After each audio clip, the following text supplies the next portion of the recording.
2,000 meters here, all ready, and where they go.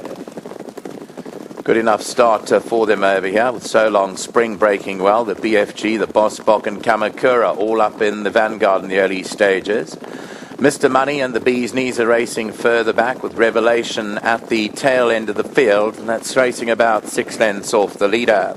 As the Bosbok goes on through the mile start, it's the Bosbok leading. From stable companions, the BFG and Kamakura second and third respectively. So Long Spring is back in fourth, gives that leader 3 lengths start. A length away to the Bee's Knees. That's followed by Mr. Money, who's racing 5 to 6 lengths off them, joined there by Revelation at the back end of the field. But that compact field went through the 1400 towards the 6 furlong start, and out in front is the Bosbok, led by a length and a half from the BFG and Kamakura. In behind that one comes So Long Springs, 3 lengths off the leader. That's followed along the inside by the Bee's Knees. Mr. Money is racing second to last, and Revelation at the back end is 5 or 6 lengths adrift of the leader. They take the sweeping turn into the home straight. They've got 1,000 metres left to go, and the Bosbok still led the stable companions. It's the Alexander runners 1, 2 and 3, with the Bosbok leading the BFG Kamakura third.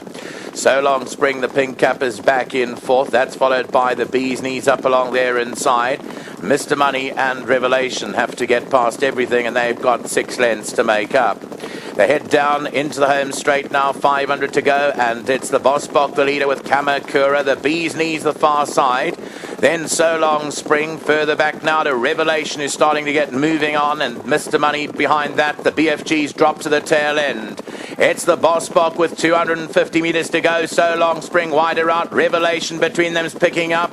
Down the inside, the Bee's Knees. Kamakura's under pressure, but So Long Spring has come to take on the Bosbok. The last 150, the Bosbok and So Long Spring. The Bosbok's in front. So Long Spring is lunging late. Here comes the line, the Bosbok from So Long Spring. 7 lengths back to the Bee's Knees, Kamakura and Revelation.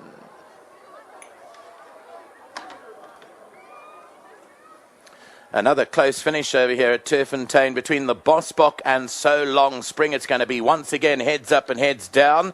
It's Dennis Schwarz on the Bosbok who had the lead for most of the way, and So Long Spring is going to lunge late under the apprentice Cabello Matsunyani. So the two apprentices going for it, hammer and tongs here. The Bosbok, So Long Spring, and nod of the noses. The Bosbok, So Long Spring is coming late, but the Bosbok, I called it, just gets there a short head for the Gary Alexander stable. The brothers Gary and Dean Alexander, the winning owner, second to So Long Spring. The third placing, that'll go to the Bee's Knees, finished 7 lengths back, and it got tight for fourth as well. That one I gave to Kamakura, just ahead of the horse on the outside of the track, which was the Revelation number 5. It was beginning to progress from the back end, but just didn't really stay on in the end. And the Bosbok has won a narrow call over here from So Long Spring. They do come close together, the two appies.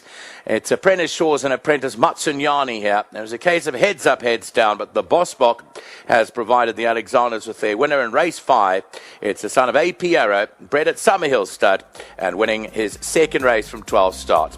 It's going to go to the 1, the Bosbok. I'm sure we might get a photograph here, photo finish, ahead of number 8, So Long Spring. Back in third, the Bee's Knees, that was number 6. And then it was again tight for fourth, which I gave to number 2, Kamakura, ahead of 5, Revelation. Dennis Schwarz riding a classic race here aboard number 1, the Bosbok, going from start to finish to give him a double at today's meeting. And he's brought this one home for trainer Gary Alexander. You know him pretty well. You've ridden him on all the starts, and it's nice to get him home and score his second career victory aboard him. Yes, definitely. His last run was quite good. The winner was just too good for him there. But in this type of field, he had a good chance, and I'm glad I could bring him home. Yeah, I thought under the top weight of 60.5 kilograms, it was a tough task for him today, especially giving weight away all round. But a game performance, I thought he dug down deep, and a very good ride by you. Yes, definitely credit to him. He really dug down quite deep, and with the weight I had to give him a little bit of a chance up the hill, and when the time came I rode him quite confidently. I was surprised when that horse came next to me so quickly, so got me a little bit under pressure, but he fought well, and glad I could get him home again. Well, nice double on the day for you, Dean, so things are going well for the new season. Yes, definitely my second double for the season already, so I'm really chuffed with myself, and big thanks to all the support I'm getting, especially from Mr. Alexander and the whole team. Really appreciate it, and well done to all the owners involved. May it continue. Well done. Thank you so much. Congratulations. Well done to you, Dean, and to Gary. Nice partnership, and he's been consistent. Oh, Jolie's a try. You know, this wasn't the right distance for him. Even for Kamakura, they wanted a 2-4 even further. But when they put this race on and we saw the field, we had to take our chances. And Dennis rode a particularly good race. You know, I think it was hard the way he had to do it, especially with the weight. So it was a good ride. And we're happy we got him home. Well, congratulations to you and the team. Well done. Thanks, Jenny. Congratulations. Well done to Dean Alexander, to Gary Alexander and the team. It's Dennis Schwarz who scores a double at Turffontein this afternoon. And to the winning breeders, Summerhill Stud, it's number 1, the Bosbok, that opens up the jackpot at Turffontein.